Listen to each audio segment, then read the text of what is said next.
ऐसे दोस्तों Avengers end game में लोग टोनी स्टार्क और श्यूरी को एक साथ कुछ इन्वेंट करते हुए देखना चाहते थे, चाहे वो टाइम मशीन हो या फिर टोनी स्टार्क का नया आर्मर हो या फिर वकांडा की कोई नई टेक्नोलॉजी हो। लेकिन ऐसा हुआ नहीं था क्योंकि हम लोग को एवेंजर्स एंड गेम में पता चला कि श्यूरी भी टचाला की तरह थेनोस के स्नैप का शिकार हो गई है, इसलिए ऐसा कुछ नहीं हुआ। लेकिन क्या होता अगर टोनी स्टार्क श्यूरी मिलकर काम करते?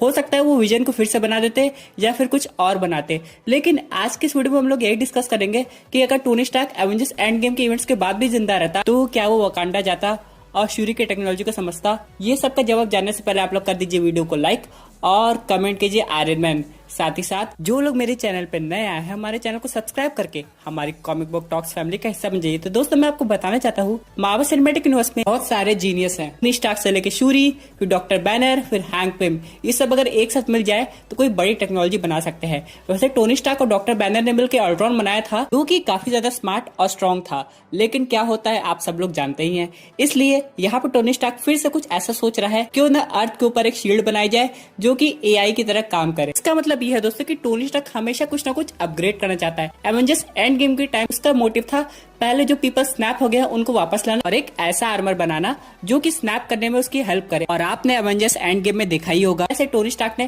थेनोस के इन्फिनिटी गॉन्टलेट से सारे के सारे इन्फिनिटी स्टोन्स अपने आर्मर में ट्रांसफॉर्म करके एक अलग सा इन्फिनिटी गॉन्टलेट बना लिया था। वैसे जो थेनोस के पास इन्फिनिटी गॉन्टलेट था वो बेसिकली टोनी स्टार्क ही का था। लेकिन दोस्तों बात यह है कि टोनी स्टार्क जब भी कोई काम करता है वो हमेशा यूनिक होता है। इसलिए अगर टोनी स्टार्क जिंदा होता तो वो श्यूरी के साथ मिलके, डॉक्टर बैनर के साथ मिलके और हैंक पिम के साथ मिलके एक नया अल्ट्रॉन बनाता जो कि पहले वाले अल्ट्रॉन से काफी ज्यादा अलग होता। अब बहुत से लोग सोच रहे होंगे कि ऐसा कैसे पॉसिबल। दोस्तों मैं आपको बताना चाहता हूँ कि टोनी स्टार्क का सपना अभी भी पूरा नहीं हुआ है, यानी कि उसे कहीं ना कहीं लगता है कि थेनोस जैसा अटैक फिर से हो सकता है और यहाँ पे उसको खुद की एक एआई रोबोट की जरूरत पड़ेगी। इसलिए टोनी स्टार्क श्यूरी से बात करता है और उसे अपना प्लान समझाता है और पिछली गलती बताते कि कैसे अल्ट्रॉन ने सब कुछ खत्म कर दिया था। और यहाँ पे दोस्तों मैं आपको एक और बात बताना चाहता हूँ, जो जार्विस का एआई था वो काफी ज्यादा अच्छा था और उसके अंदर थोड़ा मोरालिटी थी। लेकिन अल्ट्रॉन की एआई की बात करें तो उसका दिमाग कुछ अलग तरीके से काम करता था, इसलिए टोनी स्टार्क उसको कंट्रोल नहीं कर पाया। दोस्तों टोनी स्टार्क को तो आप जानते हैं कि जब टोनी स्टार्क कोई गलती करता है तो उसे ठीक करने के लिए वो खुद आगे आता है। इसलिए टोनी स्टार्क को लगा कि अगर ये अल्ट्रॉन नहीं काम किया तो क्या हुआ, मैं फिर से कोई नया अल्ट्रॉन बनाऊंगा जो कि वाकई में एक्चुअली में काम करेगा। अब यहाँ पे अगर आप लोग कॉमिक बुक पढ़े होंगे और अगर एनिमेटेड सीरीज भी देखे होंगे तो हावर्ड स्टार्क ने एक रोबोट बनाया था जिसका नाम था आर्सेनल, बाद में जिसे अल्ट्रॉन ने कंट्रोल कर लिया। लेकिन वो रोबोट इतना ज्यादा पावरफुल था बाद में अल्ट्रॉन को ओवर पावर करके टोनी स्टार्क को बचा लेता है। और ऐसा कुछ अगर हो जाए जो श्यूरी मिलके बना ले तो मजा ही आ जाएगा, क्योंकि यहाँ पे श्यूरी ने बहुत सारी टेक्नोलॉजी बनाई है। ब्लैक पैंथर में आपने देखा ही होगा, लेकिन उसने कभी भी एआई नहीं बनाया। और अगर वो टोनी स्टार्क का प्लान मान गई है तो वो भी कोई ना कोई एआई बनाएगी। और दोस्तों जैसा कि आयरन मैन के आर्मर के साथ होता है वैसा सेम केस एआई के साथ भी अप्लाई होता है। जब भी टोनी स्टार्क कोई नई एआई बनाएगा वो पहले वाले से काफी ज्यादा सुपीरियर होगी। फॉर एग्जांपल यहाँ पर अगर जार्विस बना था तो फ्राइडे जार्विस से ज्यादा स्मार्ट होगी। उसके बाद अगर एडिट आ गई तो एडिट फ्राइडे और जार्विस दोनों मिलाकर उन सबसे ज्यादा स्मार्ट होगी। और दोस्तों अगर हम लोग अल्ट्रॉन की बात करें तो उसमें मॉडिफिकेशन टोनी स्टार्क और ब्रूस बैनर दोनों ने मिलकर की थी। लेकिन क्या हो अगर ये जो चारों साइंटिस्ट है, for example Tony Stark, Bruce Banner, Hank Pym, Shuri, ये सब मिलके एक एआई बनाने पे काम करे तो कितना ज्यादा अच्छा लगेगा देखने में। लेकिन अगली बार कोई एआई अगर हम लोग मार्वल सिनेमैटिक यूनिवर्स में देखेंगे तो उसमें श्यूरी का भी आइडिया होगा, यानी कि वो एआई काफी ज्यादा सुपीरियर हो जाएगी और सबसे एकदम अलग होगी जो कि बहुत सारी चीज अडॉप्ट कर लेगी और वो अल्ट्रॉन से भी ज्यादा पावरफुल हो जाएगी। क्योंकि अगर अल्ट्रॉन वापस आ गया मार्वल सिनेमैटिक यूनिवर्स में और वो वकांडा पे अटैक करने चला गया तो वो एआई को अल्ट्रॉन को हराना पड़ेगा, तभी हम लोग उसे अल्ट्रॉन से ज्यादा अच्छा मान सकते हैं। वैसे दोस्तों क्या आप लोग जानते हैं टोनी स्टार्क ने सिर्फ थॉर बस्टर आर्मर नहीं बनाया, एसगार्डियन आर्मर नहीं बनाया, बल्कि ओडिन के लिए एक अलग सा आयरन मैन आर्मर बनाया। और इस आर्मर को बनाने के लिए श्यूरी और टी ने टोनी स्टार्क की मदद की थी और ओडिन बन गए थे एसगार्ड के नए आयरन मैन और उन्होंने अपना नाम रखा Odin the iron all father. ये काफी यूनिक स्टोरी लाइन थी अगर कॉमिक बुक आप लोग पढ़ेंगे, जिसमें ओडिन को टोनी स्टार्क की हेल्प लेनी पड़ी थी।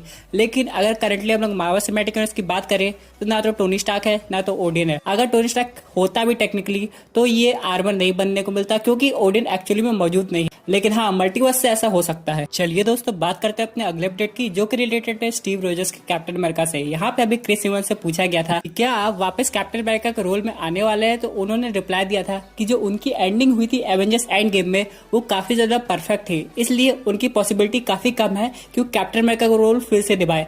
इससे दोस्तों दो चीज सामने आती है, या तो जो ओल्ड स्टीव रोजर्स था वो फैल्कन को अपनी शील्ड देके वापस पीछे वाली टाइमलाइन में चला गया हो या फिर वो वहीं पर रुका हो, फिर कुछ दिन बाद उसकी डेथ हो गई हो। यही दो केस आते हैं, क्योंकि जब भी मार्वल सिनेमैटिक यूनिवर्स आएगा और खासकर falcon and the winter soldier TV series आएगी तो हम लोग को कैप्टन अमेरिका का रेफरेंस जरूर देखने को मिलेगा, क्योंकि बहुत से लोग ओल्ड स्टीव रॉजर्स को देखना चाहते हैं। कुछ लोग ये चाहते हैं कि जब भी एवेंजर्स सीक्रेट वॉर जैसी मूवी बने तो एक ऑल्टरनेट टाइमलाइन का कैप्टन अमेरिका आ जाए जो कि यंग हो और उसे भी क्रिस इवंस ही प्ले करे, यानी कि जैसे कि रॉबर्ट डॉनी जूनियर के साथ होने वाला है वैसा हो सकता है क्रिस इवंस के साथ हो।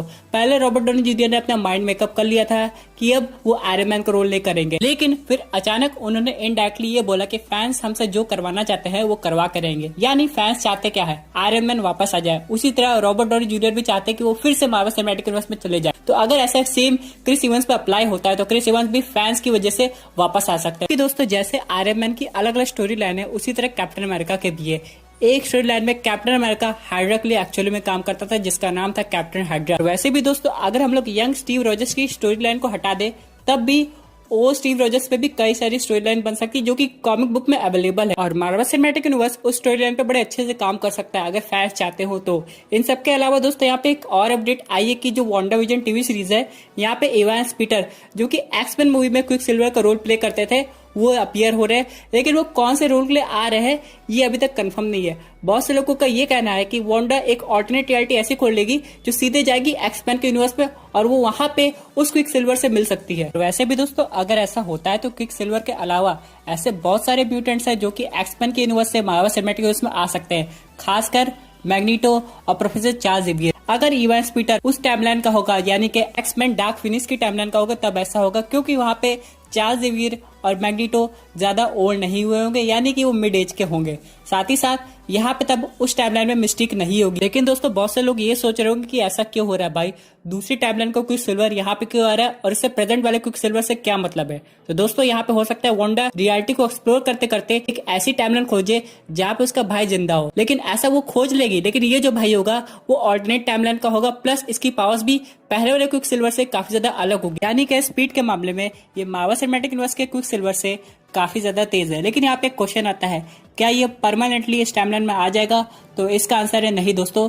यहाँ पे हो सकता है इसका सिर्फ एक केमियो हो जो कि ऑडियंस को सरप्राइज करने के लिए हो कि एक्चुअली में मार्वल सिनेमैटिक यूनिवर्स से अलग अलग टाइमलाइन में जाया जा सकता है, क्योंकि मल्टीवर्स ऑफ मैडनेस मूवी आ रही है और वांडा विजन टीवी सीरीज और यहाँ तक कि लोकी की टीवी सीरीज भी doctor strange multiverse of madness movie से कनेक्टेड है, इसलिए ये सब दिखाया जा रहा है। और ये तो एक छोटा सा एग्जांपल है, आगे जाके ऐसे बहुत सारी टाइमलाइन एक्सप्लोर करेंगे वांडा भी और डॉक्टर स्ट्रेंज भी। इन सब के अलावा दोस्तों यहाँ पे दो म्यूटेंट्स भी इंट्रोड्यूस होने वाले हैं ब्लैक पैंथर मूवी में। अगर हम लोग इसकी बात करें तो यहाँ पे स्टॉर्म के अलावा वो वुल्वरीन भी दिखाई दे सकता है, और यहाँ पे ये भी दिखाई दे सकता है कि उस पे वेपन एक्स का एक्सपेरिमेंट ऑलरेडी हो चुका है, यानी कि वाइब्रेनियम के अलावा एडमेंटम ऑलरेडी डिस्कवर्ड हो चुका है। जैसे कि हम सब लोग जानते हैं वाइब्रेनियम कितना ज्यादा प्रीशियस मेटल है पूरे के पूरे मार्वल सिनेमैटिक यूनिवर्स में, और यहाँ पे जो लोग होंगे वो हमेशा इसका रेप्लिका बनाने की कोशिश किए होंगे। वाइब्रेनियम के अलावा एक और मेटल है। अब यहाँ पे अगर हम लोग थॉर रैग्नारॉक मूवी की बात करें तो जब थॉर का हैमर टूट गया था तो उसके पार्ट्स वही रह गए थे, उसके बाद हम लोग को पता नहीं चला था कि उसका क्या हुआ है। अब यहाँ पे हम लोग ये मान सकते हैं कि कुछ लोग उस उरु मेटल को लेकर चले गए होंगे और उनके पास कुछ वाइब्रेनियम मेटल भी होगा और उन दोनों को मिला के कुछ नया मेटल बनाने की कोशिश कर रहे होंगे। अगर हम लोग वाइब्रेनियम मेटल को ध्यान से समझे तो पावर्स को ऑब्जॉर्व कर सकता है, और रही बात उरु मेटल की तो उसकी काफी ज्यादा डेंसिटी होती है। लेकिन यहाँ पे हम लोग इसको कंपेयर नहीं कर रहे, बल्कि हम लोग ये बात बता रहे हैं कि क्या एडमेंटम जो मार्वल सिनेमैटिक यूनिवर्स में बनेगा वो फॉक्स के यूनिवर्स से काफी ज्यादा अलग होगा, ऐसा पॉसिबल हो सकता है दोस्तों। और यहाँ पे अगर वुल्वरीन है मार्वल सिनेमैटिक यूनिवर्स में तो हो सकता है किसी रीजन से वो वकांडा जरूर गया होगा।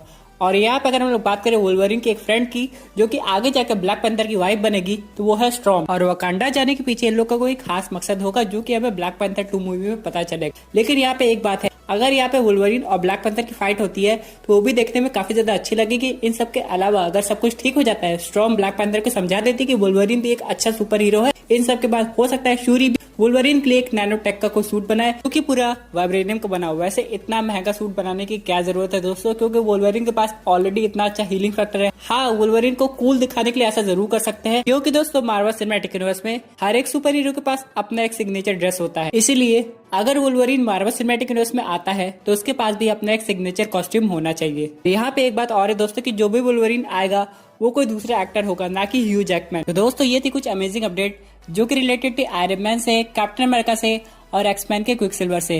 वैसे दोस्तों आपके क्या व्यूज है इस पर्टिकुलर टॉपिक पे अपने व्यूज जरूर कमेंट कीजिएगा। और दोस्तों अगर आप ऐसे unique super hero content enjoy करना चाहते हैं तो हमारे चैनल को सब्सक्राइब करके हमारी सुपर हीरो फैमिली का हिस्सा बन जाइएगा। Thank you for watching.